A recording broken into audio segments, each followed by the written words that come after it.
because all of this week's activity and all of the activities in this lesson are about you. I have a question I want to ask. What have you done that is so egregious that you should not give yourself your own forgiveness?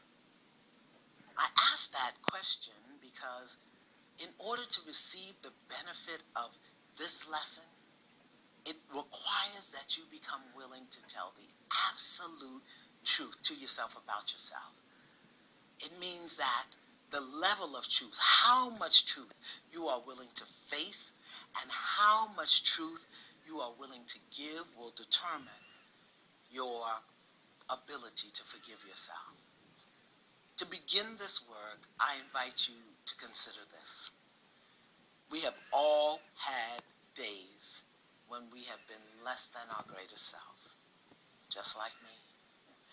We've all done things in response to thoughts and feelings and belief that had we taken our time to consider them, we would not have done them. And finally, we are all human with flaws and failings and weaknesses and moments of absolute insanity, temporary insanity, but insanity nonetheless.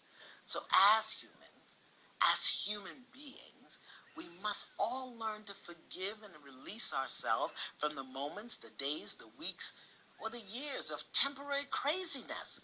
I call it crazy meant, where the insanity is governing our movements and our behaviors. Temporary craziness that we all have experienced, and we've taken ourselves into it and through it.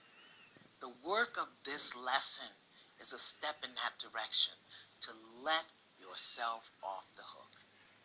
Now, since we already have forgiven our thoughts, beliefs, and judgments, the work of this assignment is to focus on the actual behavior, the things that we have done and said, not done or not said, in moments that were less than our greatest moments. We've all had them.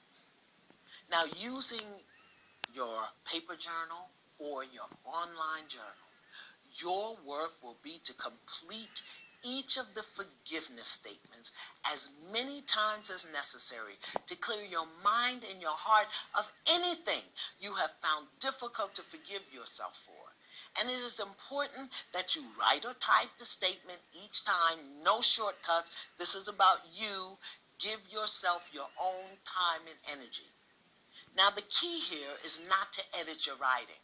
If something pops in your mind, even if it doesn't seem to fit, or if you think you've already forgiven yourself for it, forgive it anyway. As memories and thoughts and beliefs and judgments come forward, write them down. The key here is to be honest, ruthlessly, radically honest. I want to give you a couple of examples, and then I want you to really dig in and do this work. For example, I forgive myself for being mean to my children when my marriage was falling apart. I forgive myself for turning a deaf ear to my brother when he was asking me to support him in cleaning up his addictions. I forgive myself for being dishonest with myself about what was going on in my marriage. I'm talking about, let's go there, people. Let's tell the truth. I forgive myself for staying angry with my father about him just doing the best he could. I forgive myself for the years that I spent being angry at my father. And I forgive myself for gossiping about my best friend with people who didn't even know her. And I forgive myself for not being grateful for the many blessings that I've received. Are you getting the picture? I forgive myself for complaining. I forgive myself for giving up.